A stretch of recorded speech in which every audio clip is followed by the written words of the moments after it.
1986, théâtre Renaud Barrault, Le Cid.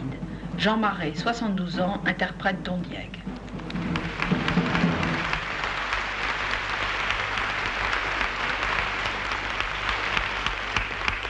Oh,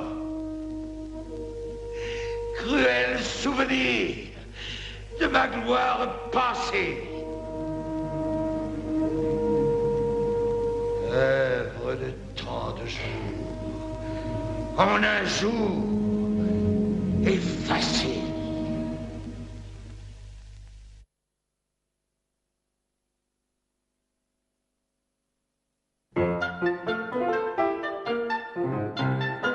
Fauve majestueux à la sensibilité exacerbée, tout en puissance et en fragilité, Jean Marais, dont la vocation était de jouer, s'offrait une nouvelle fois ce soir-là à son public. Depuis longtemps déjà, il avait pris place dans la légende. Saltimbanque de génie aux dons multiples, Jean Marais, dont François Chalet disait joliment « Il ne vieillit pas, il accumule des jeunesses successives », est parti, sans pour autant nous quitter.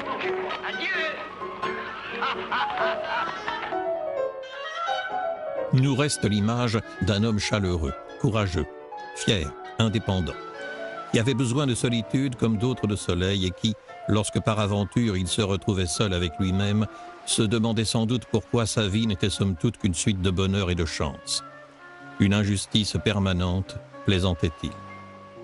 Une vie commencée modestement dans un quartier populaire de Cherbourg. « J'étais un vrai monstre à visage d'ange », dira plus tard l'acteur. Un monstre à visage d'ange qui ne tardera pas à devenir un monstre sacré. 1913 n'était certes pas une bonne année pour venir au monde. La guerre n'allait pas tarder à briser le cocon familial. Le père de Jean, ébranlé, ne s'en remit jamais. Cette photo d'un bonheur bientôt anéanti, Jean la conservera pieusement. Tout comme la photo de sa mère qu'il aimait tant. Et de son frère aîné, Henri, dont il était si proche. Comme dans l'un des nombreux mélos qu'on se complaisait à produire à l'époque, la mère de Jean avait une double vie. Elle était kleptomane.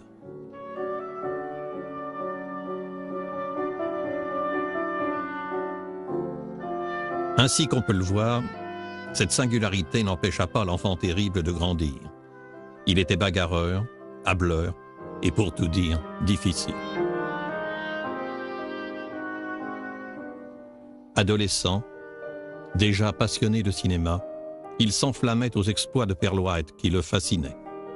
Plus tard, quand il apprit, avec la déception qu'on imagine, que son idole n'exécutait pas elle-même ses cascades, il décidera de ne jamais se faire doubler lorsqu'il aurait à tourner des séquences dangereuses.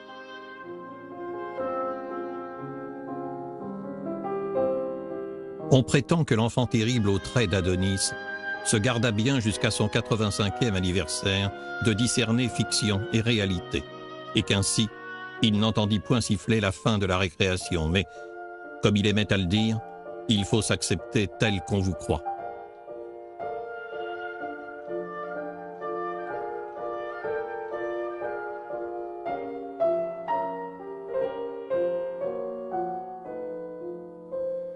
La chance de Jean Marais date de 1937 et de sa rencontre avec Jean Cocteau. 4 années auparavant, il avait entendu parler pour la première fois de l'auteur de La Machine infernale, dans de bien troublantes circonstances. On connaît l'anecdote, nous sommes en 1933. Un ami peintre l'invite à passer le voir. Stupéfait, il découvre alors chez son ami le portrait d'un visage en tout point semblable au sien. L'œuvre est signée Jean Cocteau, dont le film Le sang du poète a confirmé les évidentes qualités de cinéaste.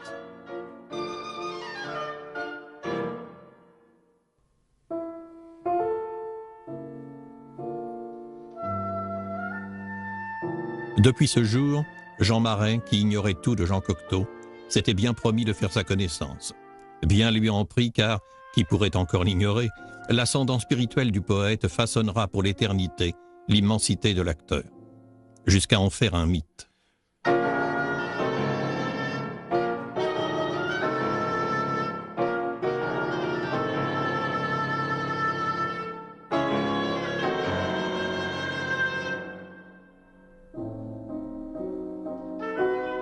Bien qu'il donnât parfois l'impression d'en sourire, ne disait-il pas que Cocteau me voyait toutes les qualités, c'était son seul défaut. Jean Marais se souviendra toujours que Jean Cocteau lui tendit la main, à une époque où, jeune homme ardent mais en détresse, il brûlait d'étancher son infinie soif d'amour et de tendresse. Au fond, je considère que je suis né en 1937. En réalité, je suis né en 1913. Mais je suis né quand j'ai rencontré Jean Cocteau, puisque c'est lui qui m'a créé complètement. Jean Marais, qui n'aspira jamais à la postérité, s'apprête alors à entrer dans l'immortalité. Jusqu'à ce qu'une impitoyable nouvelle vague menace de le submerger, il tournera film sur film. Son meilleur rôle, le sien. Celui d'un homme rare qui, au fil du temps, s'imposera comme l'un des plus talentueux serviteurs du théâtre et du cinéma.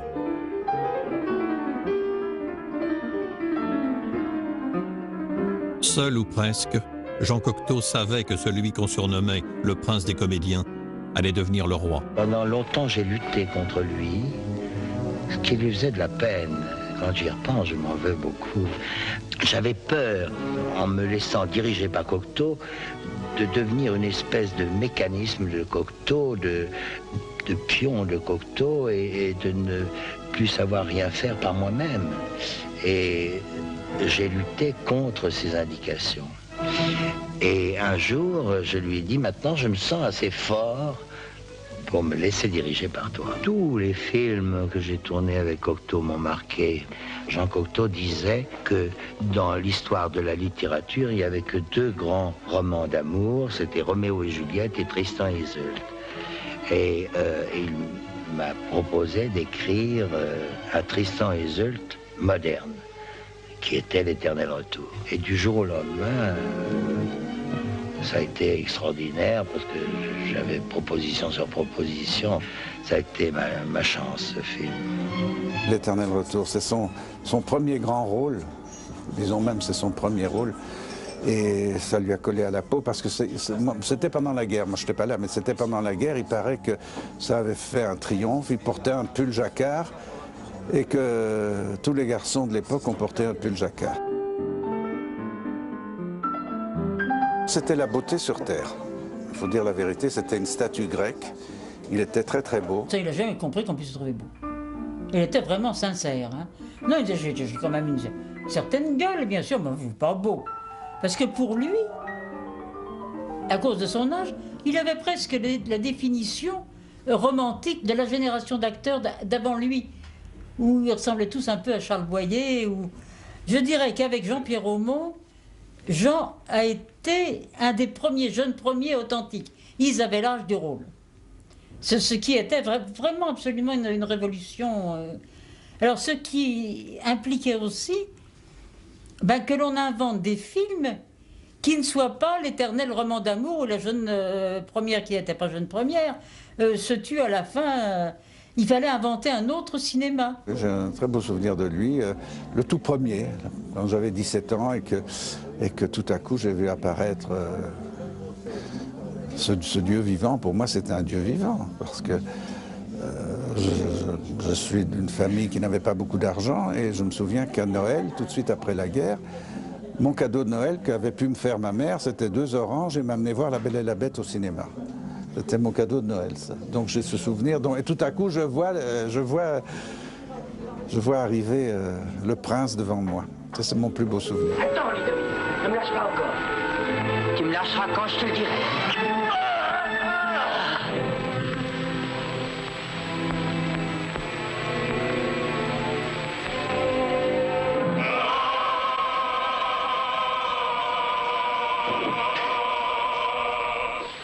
Où est la bête?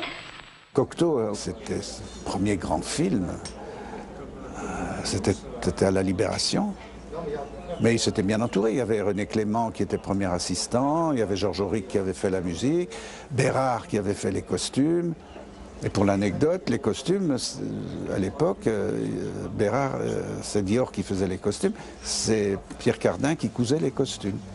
Et comme Cardin avait à peu près la même carrure que Marais, il essayait les costumes. Il était le mannequin, Cardin était le mannequin de Jean Marais.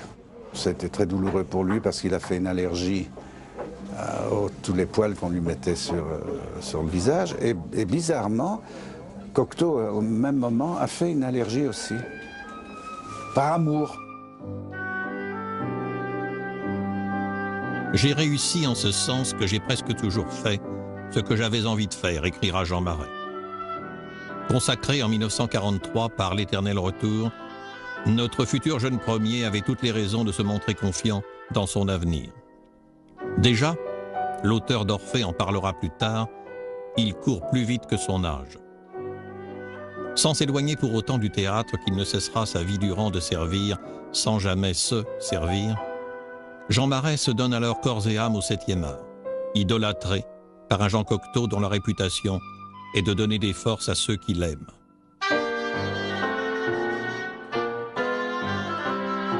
Les Parents terribles en 1948 le rapprocheront d'Yvonne Debré, qu'il considérera définitivement comme sa seconde mère.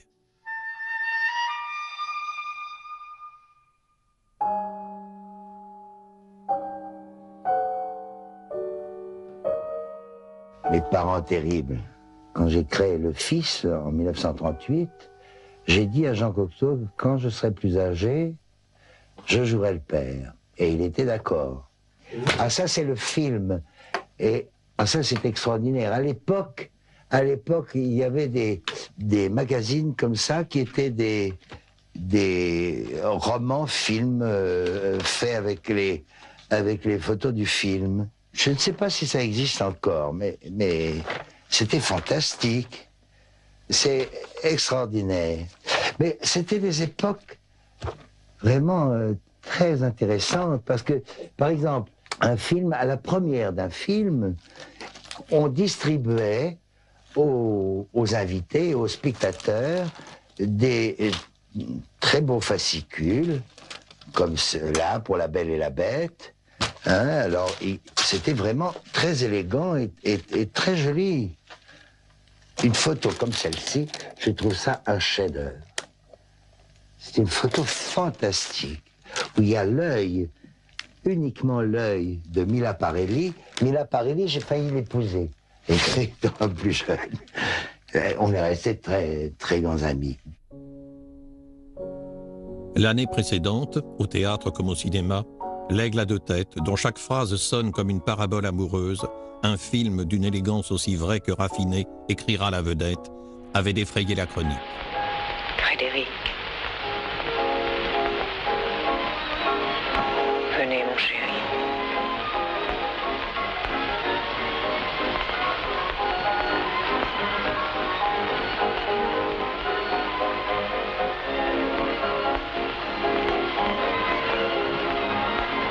Maintenant que je devrais vous tuer, pour ne plus vous perdre. Petit homme, venez près de moi, venez. Posez votre tête sur mes genoux.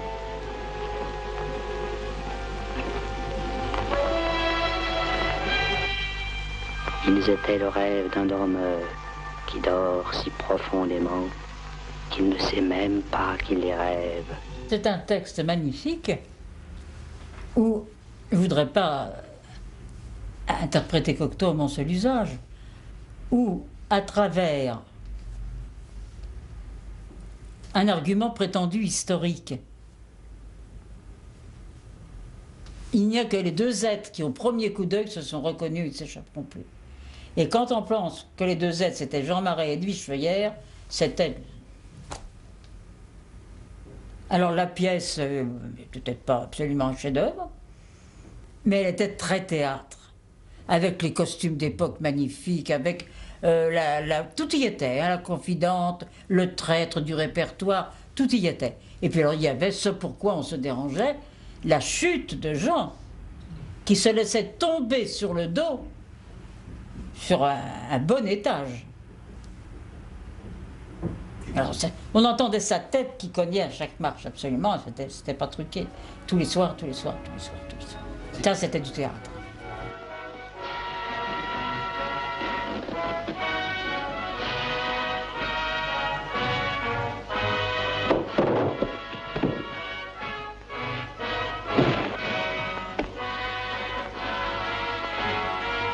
Il a tout joué au théâtre, tous les emplois possibles. C'est justement ce qui est admirable. Il ne pensait jamais que rien n'était acquis, il fallait toujours aller plus loin. Au Palanquin, Jean Marais préfère les équipages du grand siècle.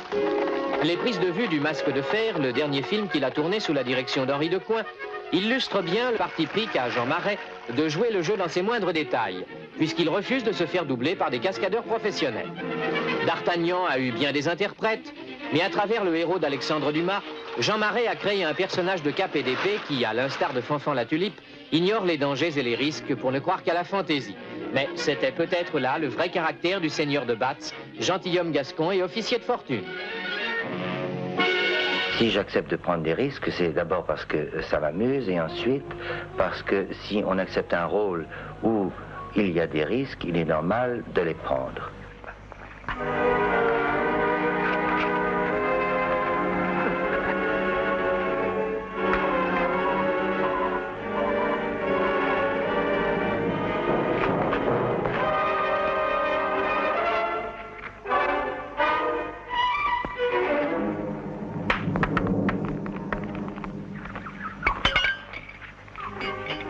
Mais vous ne faites jamais de sport? Non, je fais jamais de sport. J'ai horreur du sport, j'ai horreur du moindre mouvement de culture physique. Je n'aime pas ça du tout. C'est-à-dire que je pense que mon destin ayant toujours été très gentil pour moi, mon destin a dû se dire, il commence à devenir vieux, ce pauvre Marais, il faut lui envoyer des rôles où il y a du sport de façon à ce qu'il remue dans son métier, puisqu'il ne remue pas dans la vie. Voilà. Un homme au courage indomptable.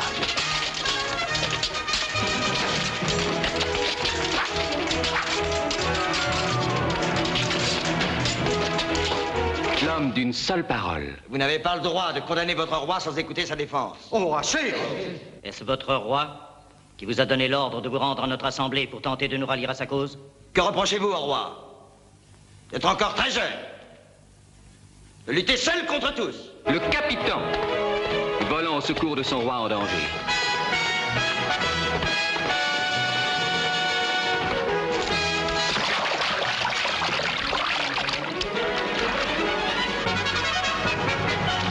Un siècle avant que Jean Marais ne rencontre Jean Cocteau, Rodolphe Töpffer écrivait dans Voyage en zigzag « C'est dommage que le danger soit chose au fond si dangereuse, sans quoi on s'y jetterait rien que pour éprouver cette joie puissante, ce reconnaissant élan du cœur qui accompagne la délivrance. » Alors on s'interroge.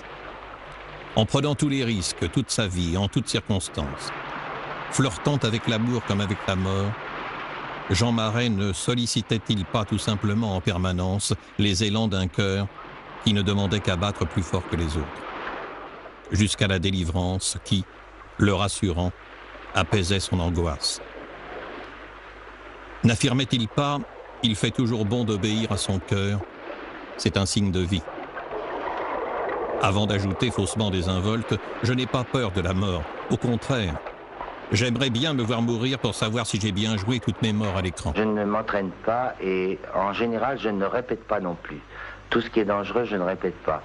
C'est en général, il y a un spécialiste que l'on fait venir et qui répète pour moi. Et je le regarde attentivement, il me donne des conseils, je vois d'après ce qu'il fait le danger à éviter et en général je le fais du premier coup et on tourne à 3 ou 4 appareils pour m'éviter de recommencer plusieurs fois les prises. Avec quelle sincérité l'artiste aux 1000 talents, le créateur surdoué, est-il parvenu à se réaliser lui-même jusqu'à l'extrême, comme il le fit dans Fantomas? C'est la première fois que je suis doublé véritablement dans ce film de Fantomas, car il y avait effectivement de la chute libre à faire. Il ne s'agit plus du goût du risque, là, il ne s'agit ni de la bonne volonté, il s'agit d'une technique et d'une science que je ne possédais pas, et donc il a fallu que Gilles Delamarre me remplace pour la vraie chute libre.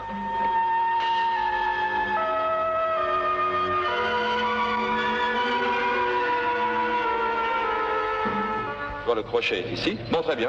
Eh bien, écoute, si tu veux, tu vas le passer, hein? Oui. Tu vas l'endosser et on va te le régler. D'accord.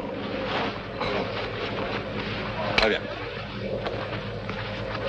Il est pas mal, il est un petit peu court. Vous asseoir dans la fichière. Oui. Tu vois, Oui, ça mais elle est courte. Elle est courte, on va la régler. On va la régler. Alors, tout dépend de ta bonne position à la sortie, comme tu l'as déjà répété. C'est uniquement une question de sortie. Oui, non, mais je pense que ça ira très bien. Tu vas être surpris par le vent relatif à la sortie. Hein. On va te larguer à peu près à 70 miles. À peu près 110 km/h. Bien. Alors quand tu mets là, tu t'assois sur le de la porte, tu mets tes deux pieds ici, tu prends bien ça comme ça, et là tu vas commencer à avoir le vent relatif. Hein. Alors là tu mets ta deuxième main ici, et tu passes en position ici. Tu vas bien comme ça, tu regardes bien devant toi, tu t'es accroupi comme ça, et là, comme ça, en cambrant bien un terrain, hein, immédiatement. Là je peux pas le faire, sinon les jambes bien en arrière. Tu jettes bien tes jambes en arrière. Ouais. Tu essaies? Oui. D'accord. Voilà. Là, tu vas commencer à avoir la vitesse du vent. Hein. Oui. La seconde main. Je mets la seconde main. Voilà.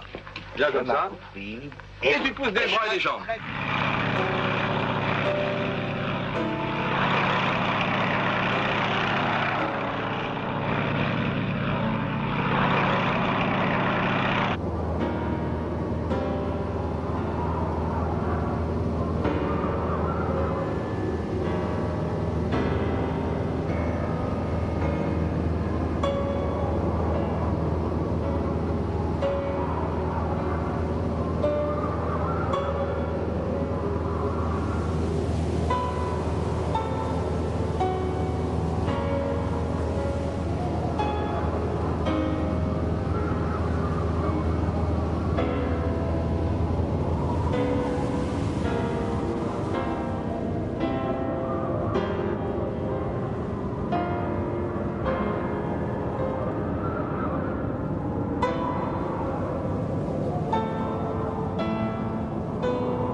L'exception confirmant parfois dramatiquement la règle, la seule fois où, en 1966, au cours du tournage du film de Christian Jacques, Le Saint prend l'affût, Jean Marais acceptera de se laisser doubler par Gilles Delamarre, le véhicule que conduisait le cascadeur fit une spectaculaire embardée, puis plusieurs tonneaux.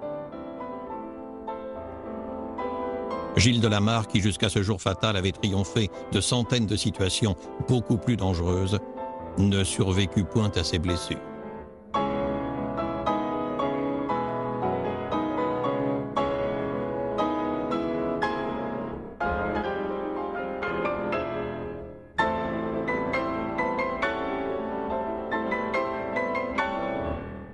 Il savait qu'il avait quelqu'un au-dessus, un bon Dieu, quoi.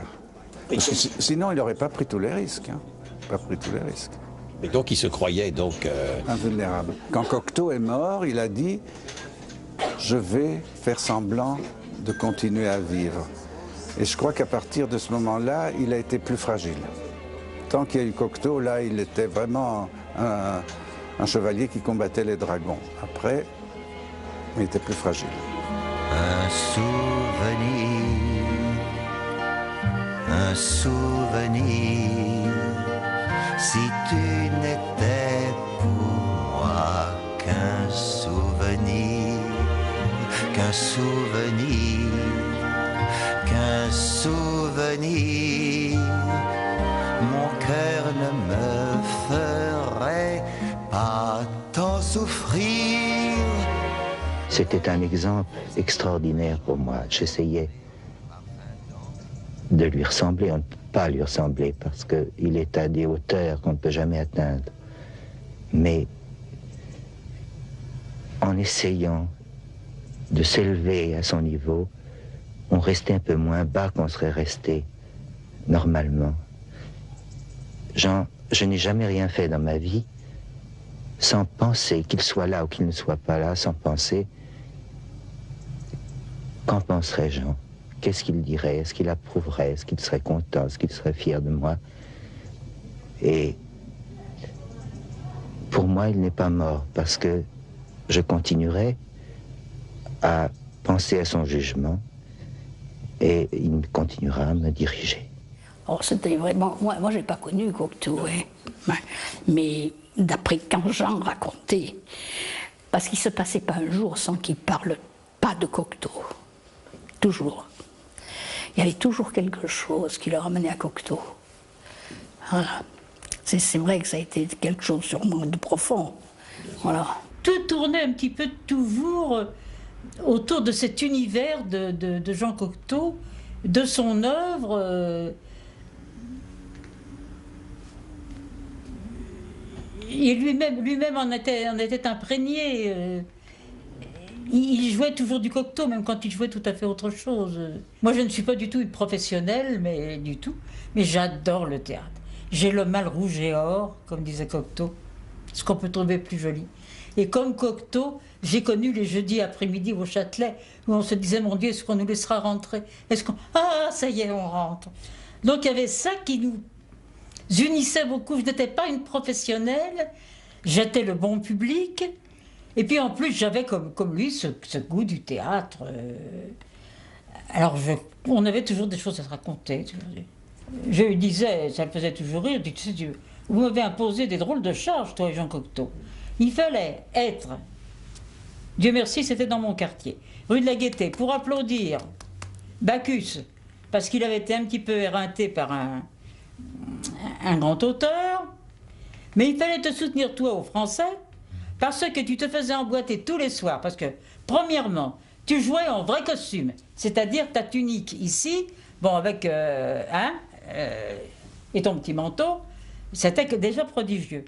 Mais surtout, c'est toi, bien sûr c'était dans l'air, d'accord, mais c'est toi qui as introduit une diction normale. Au lieu de dire « elle se tait, au moins, imiter son silence », tu disais « elle se tait, au moins, imiter son silence ». Alors, il y avait les sifflements, puis il y avait moi et quelques autres debout sur les sièges, bravo, bravo, bravo. Quand on m'a demandé de rentrer à la Comédie Française, j'ai dit je veux bien, une condition, c'est de monter Britannicus. J'ai monté le spectacle. Ce qui m'amuse, c'est que là, dans le Cid, il y a certains critiques qui ont dit que j'étais classique, que je jouais classique. Or, je joue de la même façon que je jouais Britannicus en 1953. Et à l'époque, on ne trouvait pas que c'était classique, ça fait un scandale épouvantable, parce que c'était la première fois qu'on parlait le vers, au lieu de le chanter, parce que les acteurs, à l'époque, chantaient beaucoup le vers.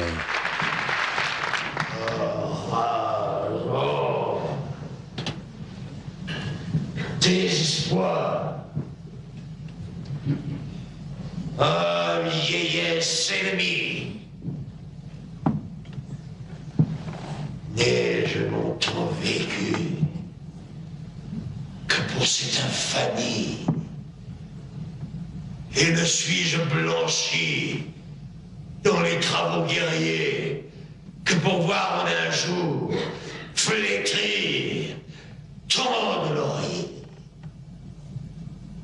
Jean Marais ne se conduit pas comme un seigneur. Il se conduit vraiment, même pas comme Jean Marais.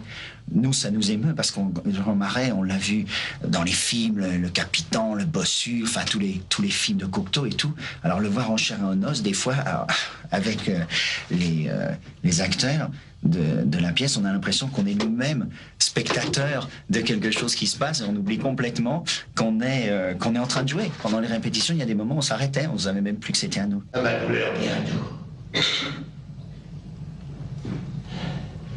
Je reconnais mon sang à ce noble coup. Ma jeunesse revit en cette ardeur sponde. Viens, mon fils. Viens, mon sang. Est-ce que vous jouiez bien? Si je jouais bien? Je me suis jamais aimé, alors je ne peux pas dire que je jouais bien. Mais c'est une chance dans la vie de ne pas être content de soi, parce qu'on essaye de faire des progrès et de devenir l'acteur qu'on souhaiterait être. Finalement, on n'y arrive jamais, bien sûr, mais ça donne un intérêt passionnant de la carrière et du métier. Moi, j'évite de prononcer le mot métier, parce que je trouve que c'est pas un métier. Une profession où on a tellement de passion et de plaisir à le faire que j'appelle plus ça un métier, j'appelle ça une distraction, une passion. C'est extraordinaire. Quand on me demande quel conseil donnez-vous à un jeune pour faire ce métier, je dis d'abord que c'est la passion de ce métier, mais ça, on ne peut pas conseiller, on l'a ou on l'a pas. Mais ce qu'on peut avoir, qu'on peut acquérir, c'est l'autocritique, d'être très sévère avec soi-même, plus sévère que tous les critiques, plus sévère que tout le monde. Et comme ça, on arrive à faire des progrès. J'ai appris ce que pouvait être, et je ferai peut-être rire les esprits malveillants, l'incroyable modestie. Je vous dis, pour l'avoir vécu, il ne croyait jamais que c'était pour lui qu'on attendait, il ne croyait jamais que c'était pour... je ne crois qu'il n'a jamais réalisé à quel point il était quand même la vedette de notre époque, quoi. Peut-être en ai-je aussi une image du côté public, mais il me semble qu'il n'a jamais cabotiné. Il faisait du théâtre comme on respire, c'était vraiment son monde à lui, mais il répétait, il se reprenait, c'était jamais assez bien, mais il était extraordinaire. On ne pense pas qu'il aurait pu ne pas faire du théâtre. C'était sa raison de vivre. Et puis alors autre chose, où il a été éblouissant, irremplaçable, etc., un Sacha Guitry, pas joué depuis 50 ans, L'amour masqué. Jean, dans Sacha Guitry... Offrir son bras, c'est pas croyable. C'est vraiment peu. Et puisqu'on peut offrir les deux, pourquoi faire à moitié les choses?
Acte, bon, il y a un quiproquo, une jeune fille s'éprend d'un jeune homme dont elle a vu la photo chez leur commun photographe. Or, cette photo a été prise 30 ans auparavant.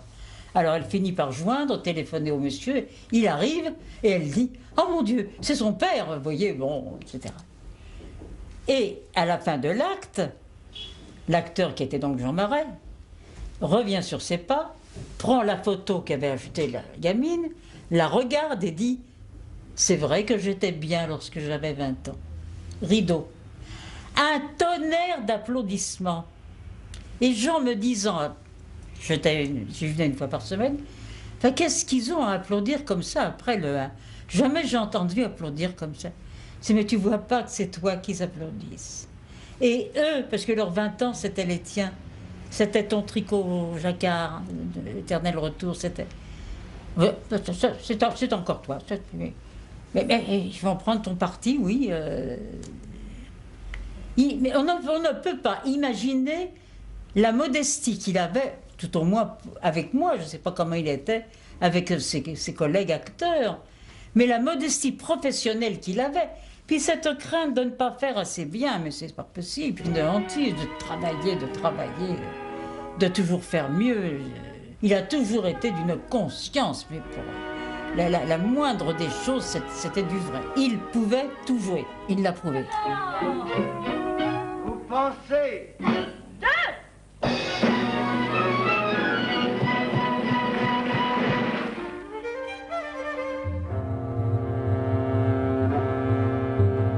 À Valoris, où les mimosas dispensent, ainsi que l'écrivit Sully Prudhomme, un parfum pénétrant comme un aveu d'amour, Jean Marais est toujours là, omniprésent.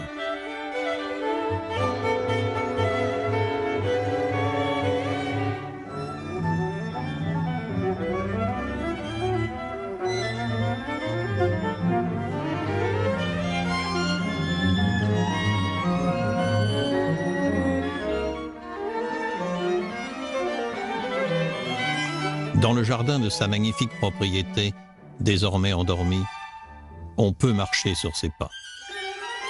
Ému, on lui en voudrait presque de nous avoir fait de la peine en nous quittant.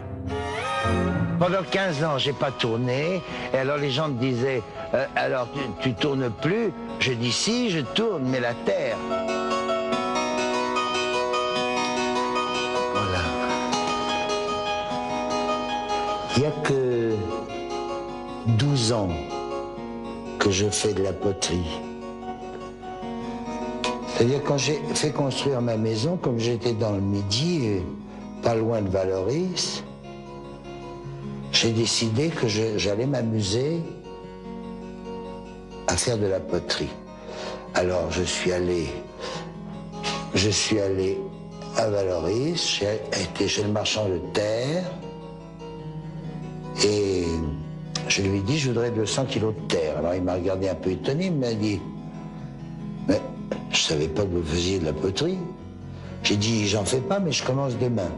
Alors il a ri et il m'a dit il faudrait peut-être que vous preniez des leçons. Alors j'ai dit moi je demande que ça mais je connais personne. Alors il m'a dit je vais vous présenter quelqu'un et il m'a présenté un jeune homme, il s'appelait Monsieur Pascali. Il m'a donné les leçons et au bout de 6 mois, il m'a dit, on était devenus copains, il m'a dit, tu sais, ce que tu fais, ça ressemble pas à ce que font les autres et tu devrais ouvrir un magasin à Valoris. Alors j'ai dit chiche et puis j'ai ouvert un magasin. Ici, on a point écorné l'image du demi-dieu aux yeux lavandes qui, comme l'a si joliment dit Stéphane Denis, incarnait un monde de rêve où les couronnes étaient de carton et les cœurs d'or.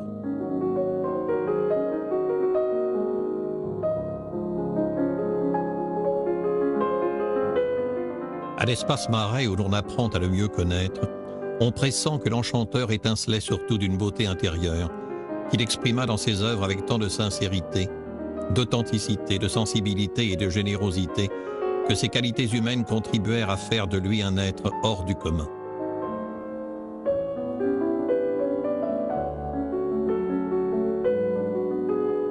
De son propre aveu, peindre ou créer était pour lui un acte d'amour, car c'était toujours un objet ou un être qu'il aimait, qu'il fixait pour toujours sur sa toile ou dans son œuvre.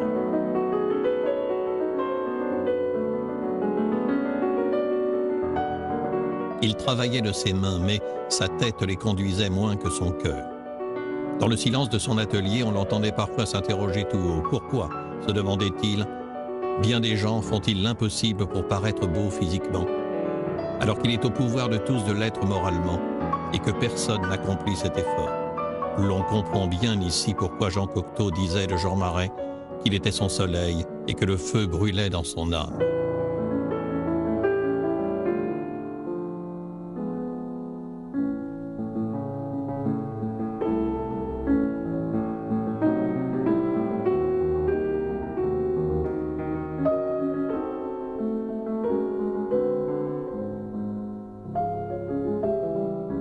C'est pas l'être qui disait « je suis content de moi ». Il avait un goût du perfectionnisme. Il n'avait jamais fait assez bien, on aurait pu encore faire mieux. Du reste, il le dit lui-même sur ce tableau des oiseaux, là. Il corrigeait, il en rajoutait. C'était jamais fini. Pour lui, un tableau n'était jamais fini. Il y avait toujours des choses à ajouter. Bon, bah, même le talent d'un grand acteur aussi. Mais à mon avis, il y a deux choses. Il y a quand même une influence de Cocteau à un certain moment.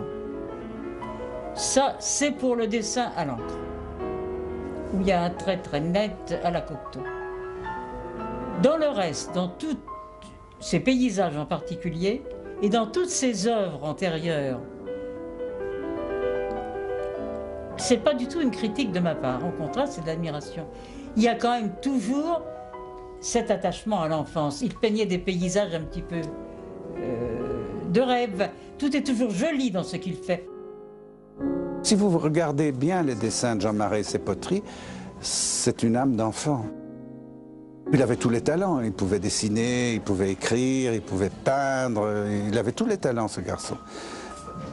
Et des talents qu'il a acquis. Je veux dire, il a appris tout seul. Enfin non, il y a eu Cocteau qui lui a appris des choses. Mais je veux dire, Jean Marais apprenait tout seul. Si au théâtre, la lumière n'était pas comme il voulait, il piquait sa colère. Parce qu'il s'occupait de tout. Hein. Au théâtre, il s'occupait des lumières, il s'occupait des décors, il s'occupait de tout. Comme il avait le sens du beau, par exemple, quand il a monté Néron à la Comédie Française, il est parti en tournée avant de monter à la Comédie Française avec une comédienne qui avait un certain âge et qui jouait Agrippine. Et il lui avait fait une robe extraordinaire, mais qui pesait 40 kilos. Mais c'était très beau, c'était superbe. Seulement la pauvre, elle ne pouvait pas bouger. Et il n'a jamais démordu, hein. Il a fallu qu'elle garde la traîne jusqu'au bout. C'était un acteur, c'était un peintre, c'était un dessinateur, c'était quelqu'un de généreux. Oui. Il faisait tout, il touchait à tout et il était doué pour tout. Vous n'êtes pas un peu seul? Mais vous savez, l'occupation que j'ai par le théâtre et le cinéma me fait voir beaucoup de monde. Et d'être seul est un vrai repos. Et j'apprécie la solitude. Ouais, des fois, je reste 6 mois sans sortir. Ici.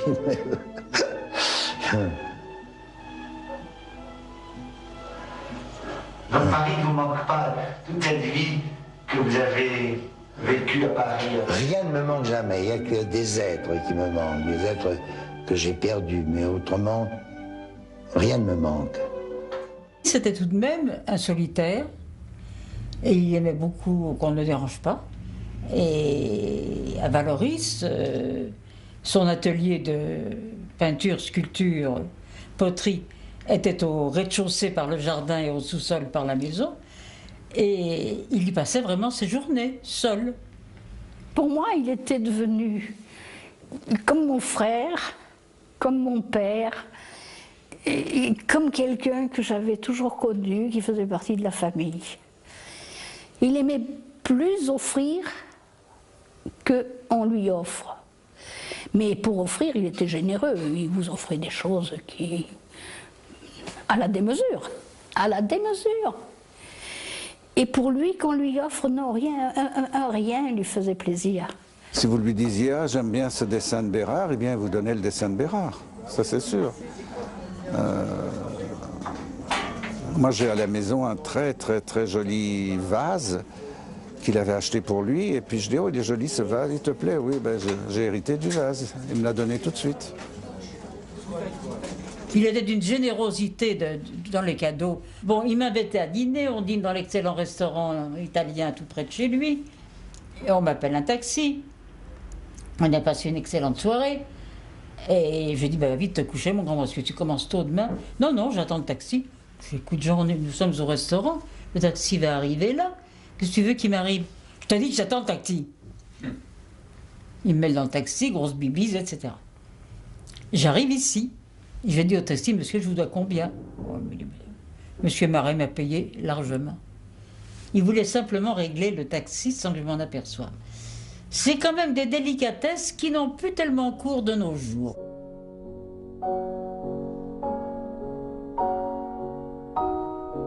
Je lui téléphone à peu près 1 an avant sa mort. Oh, il me dit que c'est drôle, écoute. En te parlant, je suis dans mon atelier. Je suis en train de dessiner, comme souvent, des petits angelots. Et voilà qu'en te parlant, je les peins en noir. J'ai fait des petits anges noirs. Ah ben je vais mettre du rouge autour. Je ne peux pas vous dire l'impression funeste que ça m'a produit. Parce qu'il a terminé ce dessin de ces anges noirs.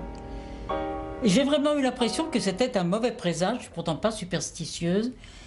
Et c'était très peu de temps avant sa mort, c'était en fait le printemps avant son décès. Du fait qu'il n'a pas su véritablement sa maladie, il mettait ça sur le compte de la vieillesse. Et c'était important pour lui. Parce que si, d'ailleurs je l'ai écrit, quand le professeur m'a dit « Est-ce que vous croyez qu'on peut lui dire sa maladie ?» J'ai dit « Surtout pas ». Il n'aurait pas accepté. Il n'aurait pas accepté. Et là, il avait quand même toujours cette espérance, bon, de dire c'est la vieillesse. Et puis alors, on lui disait avec vos cascades, les os ont souffert, vous comprenez? Et alors finalement, on s'accroche. Et il y croyait, il y croyait. Et alors il disait toujours, j'ai tellement eu de bonheur que je n'ai pas le droit de me plaindre. Il trouvait normal d'avoir des rhumatismes, de l'arthrose, etc. Nous en connaissions malheureusement la nature particulière. Il n'y a jamais fait allusion. Si ce n'est, quand je suis allé le voir la dernière fois, au mois d'août, et qu'il m'a dit je suis fatigué et je suis en train de dessiner l'affiche pour la fête des potiers. Ben, je lui ai dit enfin tu as le temps, elle a eu lieu il y a 1 mois la fête des potiers, c'est pour l'année prochaine.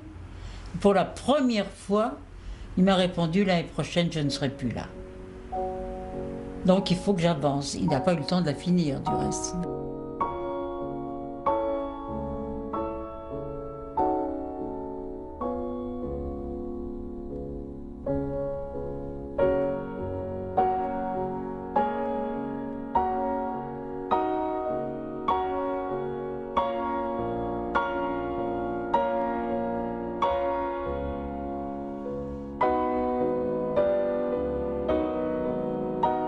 Et c'est quand il a vu qu'il ne pouvait pas partir en tournée qu'il s'est laissé mourir. Ça vraiment, quand il m'a téléphoné en disant, tu sais, je viens d'apprendre, je ne pars pas en tournée, ça a été pour lui l'effondrement. C'était sa vie, c'était sa vie. Alors bien sûr, il aimait le cinéma, mais sa vie, c'était le théâtre. Une fois de plus, Cocteau ne s'était pas trompé. Toutes les qualités qu'il lui a prêtées, il les avait. Et quand il l'appelait son ange, ben je crois qu'il ne se trompait pas beaucoup. J'ai comme un regret, je veux dire, quand on me demande si j'ai des regrets dans la vie, je dis non, que j'ai jamais eu de regrets. Mais j'ai quand même un regret, c'est de ne pas m'être contenté d'être le serviteur de Cocteau, uniquement. Et j'ai voulu être Jean Marais. Et c'était de la prétention, de l'orgueil, du cabotinage. Bon, j'ai voulu être Jean Marais et je suis devenu Jean Marais. Mais je trouve qu'une vie était assez remplie à être son serviteur, tout simplement.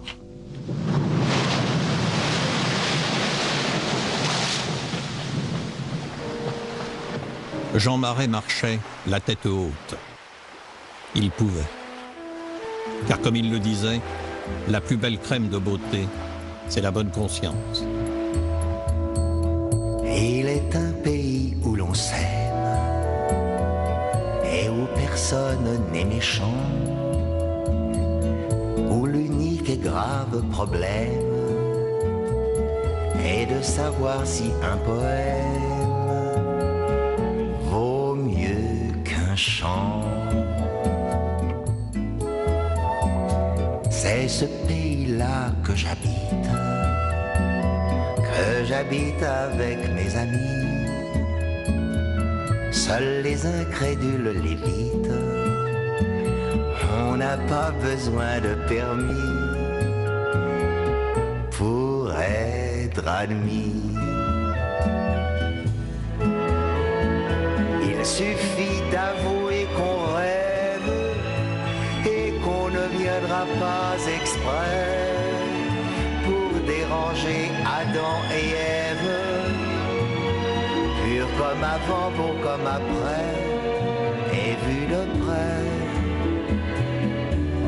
vous demandez au poète où se trouve ce bel endroit, il répondra c'est où vous êtes, vous n'avez qu'à suivre tout droit pour être roi. Roi je le suis et nous le sommes, roi chez soi tout le monde l'est, jeunes femmes et jeunes hommes sont les rois et sont les valets de nos palais. On y arrive à la minute, plus d'orties et plus de chardon, plus d'imbéciles et plus de brutes, jamais on n'accepte les dons. Venez-y donc.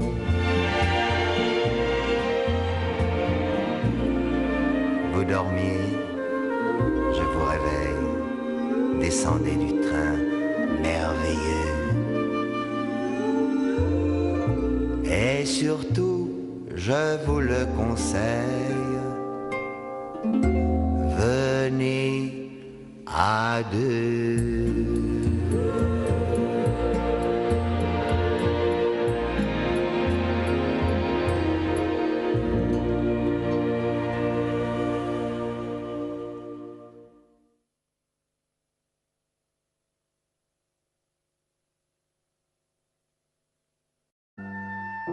Depuis ce jour, Jean Marais, qui ignorait tout de Jean Cocteau, s'était bien promis de faire sa connaissance. Bien lui en prit car, qui pourrait encore l'ignorer, l'ascendant spirituel du poète façonnera pour l'éternité l'immensité de l'acteur, jusqu'à en faire un mythe.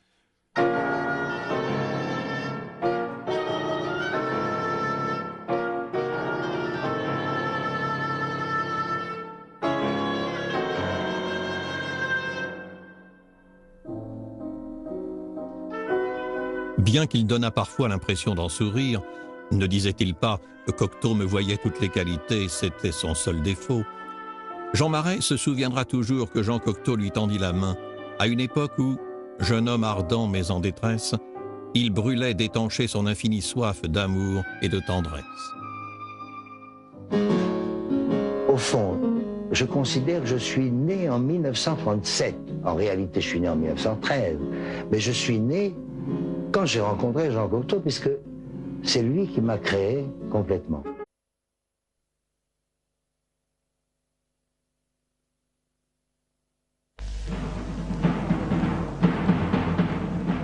« 1986, théâtre Renaud Barrault, Le Cid.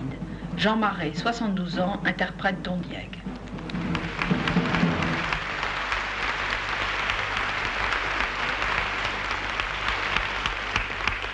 Ah, cruel souvenir de ma gloire passée. Œuvre de tant de jours, en un jour effacé.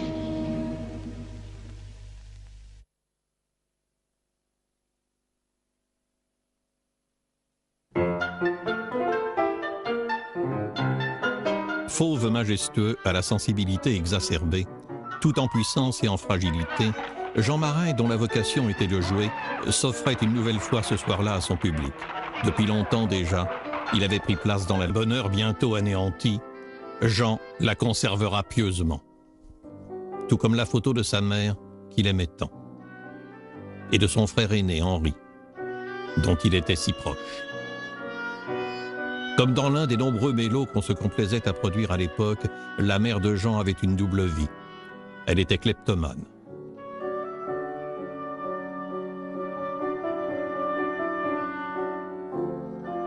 Ainsi qu'on peut le voir, cette singularité n'empêcha pas l'enfant terrible de grandir. Il était bagarreur, hâbleur et, pour tout dire, difficile. Adolescent, déjà passionné de cinéma, il s'enflammait aux exploits de Père Louët qui le fascinaient. Plus tard, quand il apprit Avec la déception qu'on imagine que son idole n'exécutait pas elle-même ses cascades, il décidera de ne jamais se faire doubler lorsqu'il aurait à tourner des séquences dangereuses.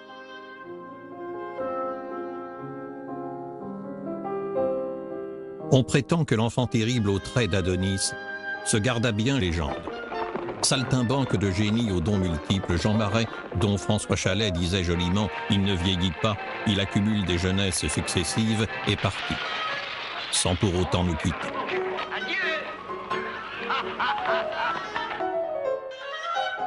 Nous reste l'image d'un homme chaleureux, courageux, fier, indépendant, qui avait besoin de solitude comme d'autres de soleil et qui, lorsque par aventure il se retrouvait seul avec lui-même, se demandait sans doute pourquoi sa vie n'était somme toute qu'une suite de bonheur et de chance. Une injustice permanente, plaisantait-il. Une vie commencée modestement dans un quartier populaire de Cherbourg. « J'étais un vrai monstre à visage d'ange », dira plus tard l'acteur. Un monstre à visage d'ange qui ne tardera pas à devenir un monstre sacré. 1913 n'était certes pas une bonne année pour venir au monde. La guerre n'allait pas tarder à briser le cocon familial. Le père de Jean, ébranlé, ne s'en remit jamais. Cette photo donne jusqu'à son 85e anniversaire de discerner fiction et réalité, et qu'ainsi, il n'entendit point siffler la fin de la récréation, mais, comme il aimait à le dire, il faut s'accepter tel qu'on vous croit.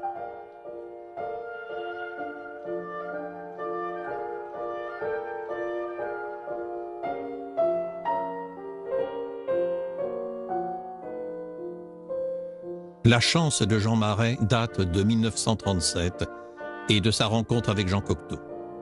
4 années auparavant, il avait entendu parler pour la première fois de l'auteur de La Machine infernale, dans de bien troublantes circonstances. On connaît l'anecdote, nous sommes en 1933. Un ami peintre l'invite à passer le voir. Stupéfait, il découvre alors chez son ami le portrait d'un visage en tout point semblable au sien. L'œuvre est signée Jean Cocteau, dont le film Le sang du poète a confirmé les évidentes qualités de cinéaste.